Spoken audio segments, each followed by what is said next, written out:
Welcome to the Socialize forecast, April 2nd, 2024. I'm smiling because I started this 3 times and kept fumbling the date, and I don't know why. It is the Tuesday edition of the Socialize podcast, where we take you through the trends, original content ideas, and social media updates over the week. Well, the update for this week is I want to almost say personal, but not really, because a lot of people have this problem. But I finally have cracked the code on how to get rid of the fake accounts on TikTok and on Instagram. Now, I don't have any fake accounts on Instagram personally, but I know a lot of people do. And what I decided to do was dig deep into the TikTok platform. I've reported imposter accounts. I've reported copyright infringement all through the app. And somehow by happenstance, because I went onto my business account to report one that had been blocking me. And unbeknownst to me, I reported it as a business copyright thing.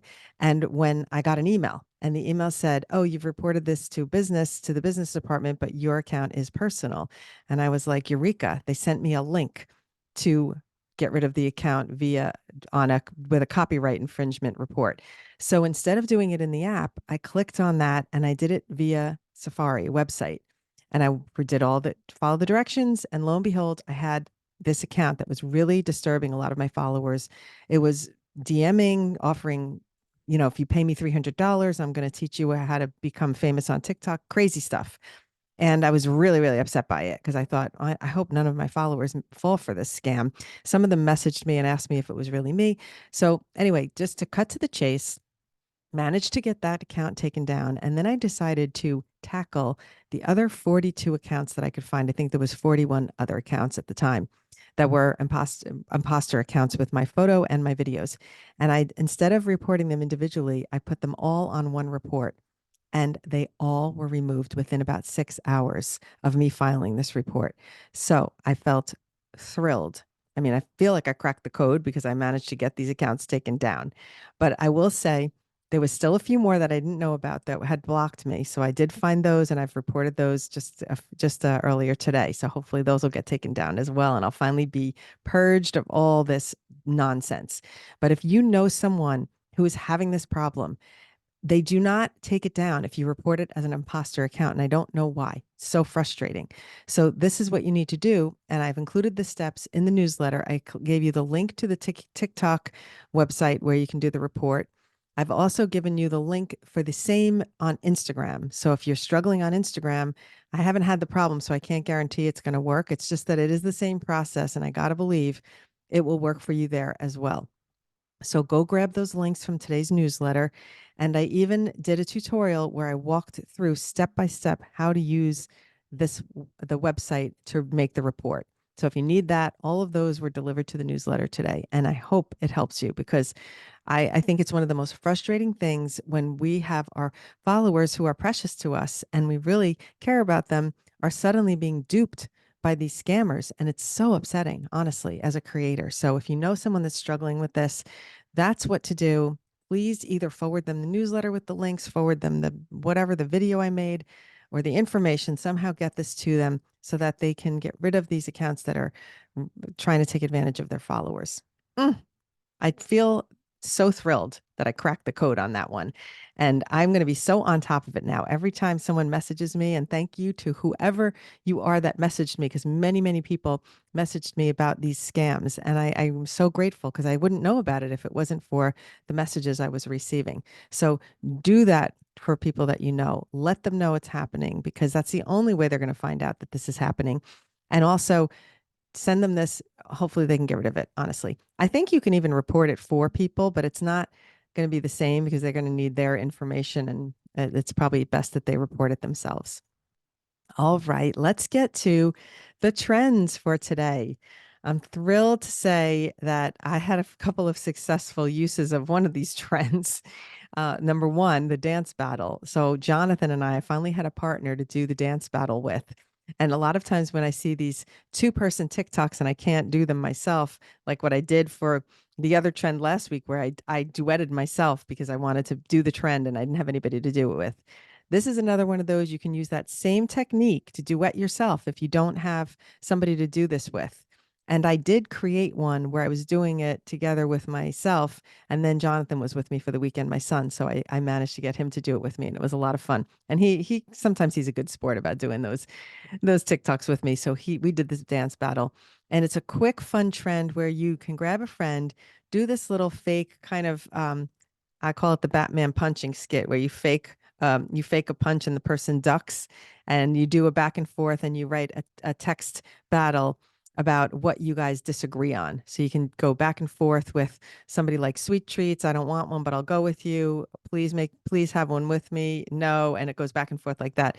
Really fun. You could do it with a partner. You could do it with a coworker. You can do it with one of your kids, like I did, where I was begging him to make a TikTok and he kept saying no. And I did the text back and forth like that. Just a lot of fun ways to use this one. And if you don't have a partner, do it with yourself and create a battle. Like what happens? There was a creator I saw that did it with herself, only she didn't have two of her dancing. She just kept jumping from one side of the screen to the other, which is also an easy way to do it. But if you duplicate yourself, just the way I did on that previous tutorial, I'll try and remember to link that here in the show notes. But you can duet green screen yourself, and then you can have two of you. And her internal battle was, did she shut off her flat iron before she left the house?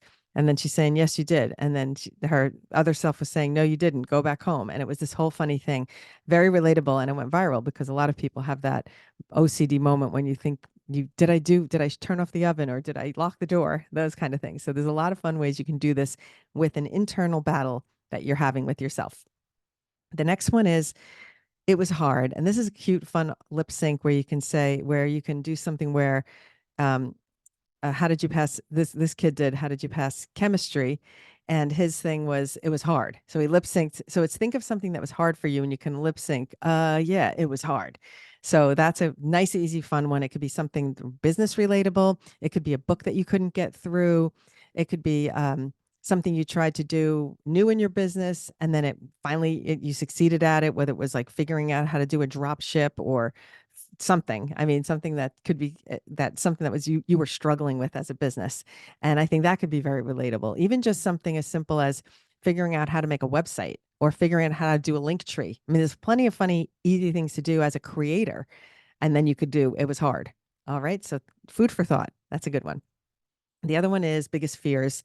And this one is very nice to do with a group if you can, but it can be perfect for small business owners as well, teams in a company, family things. It can be, what is your biggest fear? And make it like a series. And then as a photo carousel. So it's just text and photos. And you can put each person's biggest fear in your team. It can be the group's biggest fear, what each person in the group is fearing. You can use this for, oh my gosh, your biggest fear with, like, you're getting a new stove. And if you're a baker, you know how sometimes the oven is different when you get a new oven. Something like that could work for baking talk.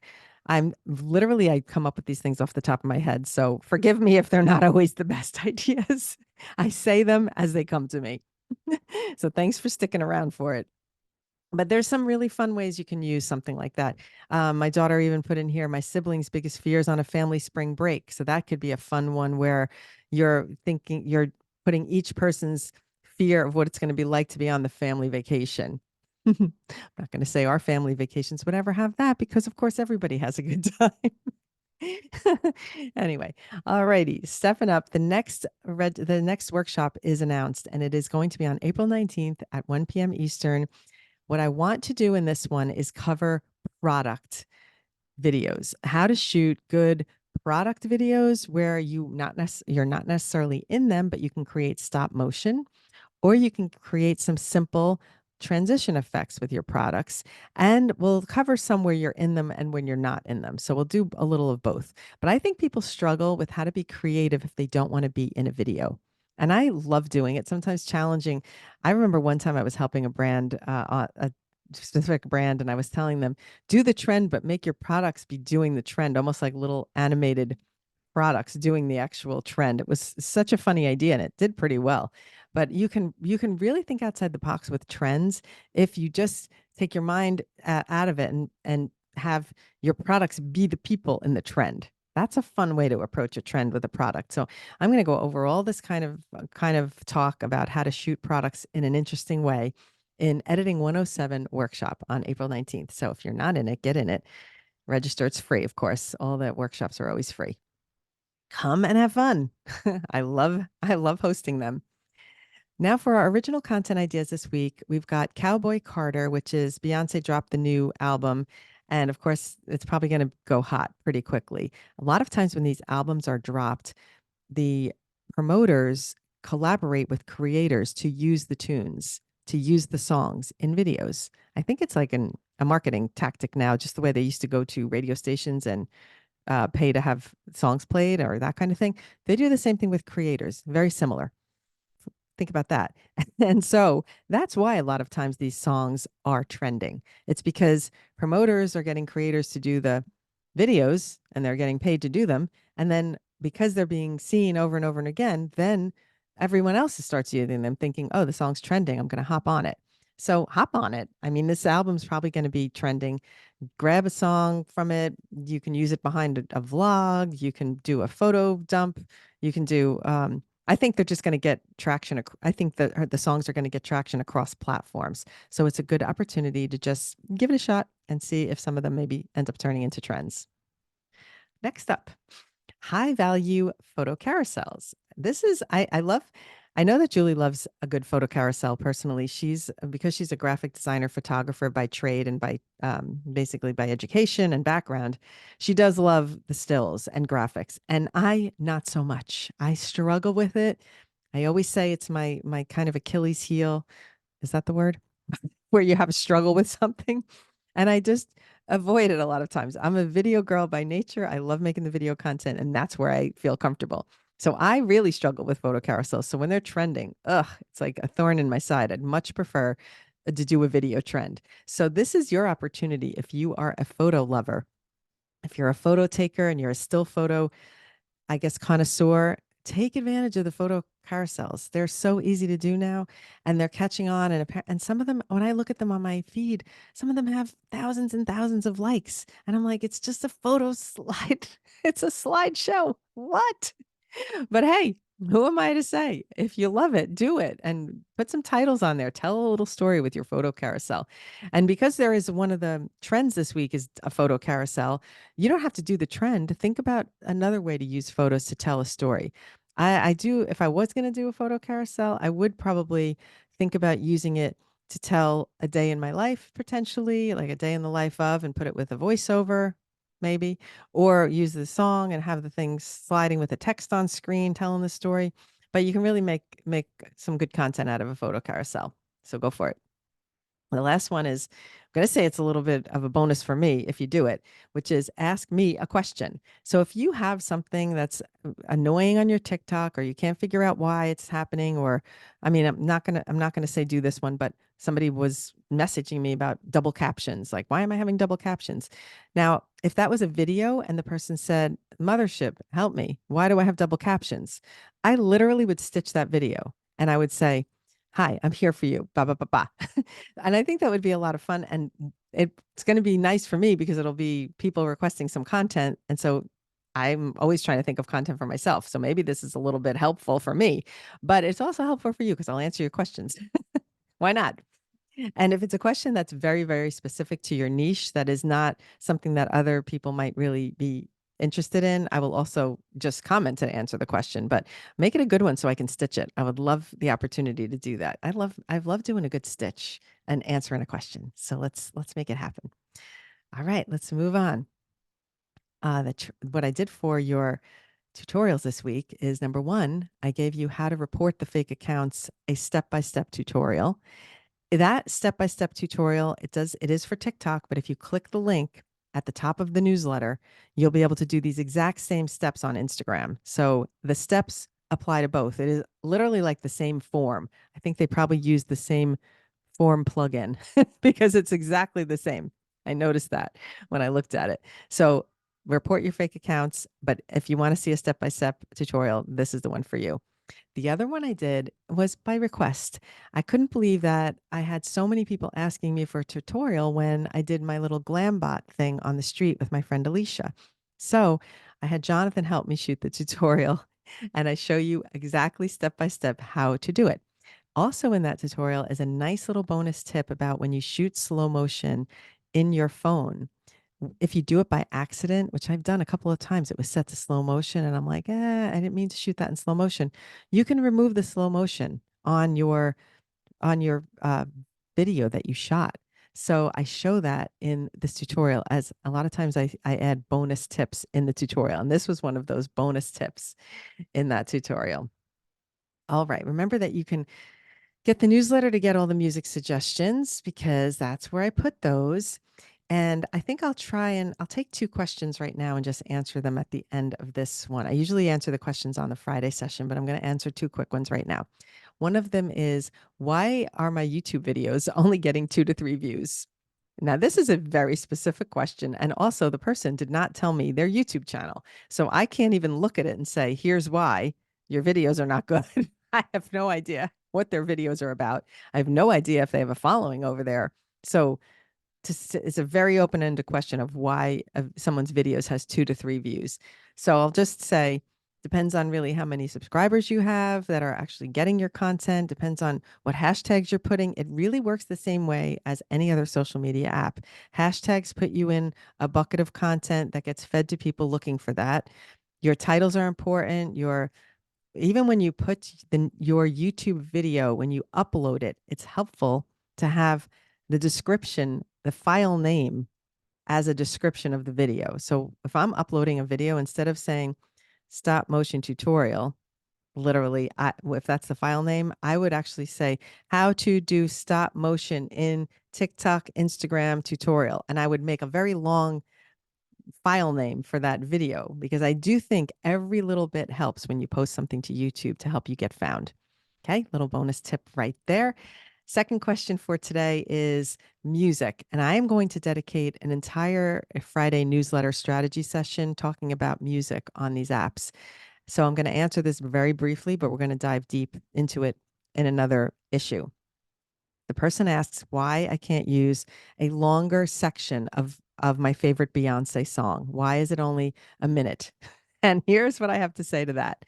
In short, these apps are all designed very differently and they pay for copyrights in a very different fashion. So Instagram allows much more flexibility with which part of the song it's allowing you to use. TikTok is very specific. Their negotiations, my guess is they're paying less and they're only being allowed to use a certain part of the song. So this is very app driven. And there's a lot of things about music that I'm going to be addressing in an upcoming newsletter and an upcoming episode to really dig in deep and explain music on these social media apps. Do have a lot of questions about it oftentimes. All right, so that's it for today. I love being here, as you know. And if you landed here by accident from just scrolling through a podcast, don't forget to subscribe to the newsletter so that you do get all the links that I'm talking about. And that is found at hellosocialize.com. And there you will also find, if you click learn at the top, you'll find workshops, tutorials, and a TikTok course. And soon to come, hopefully an Instagram course if I can get my ass in gear to finish that because it's a lot of work. And when you watch the course, you could see if you watch the TikTok one, you know that it's a lot of work. Anyway, I love being here. Thank you so much for joining me on this Tuesday. And I don't know if you can hear the sirens out the window, depending on how good this microphone is, but I appreciate you. And I will be back on Friday. Have a good week. Take care.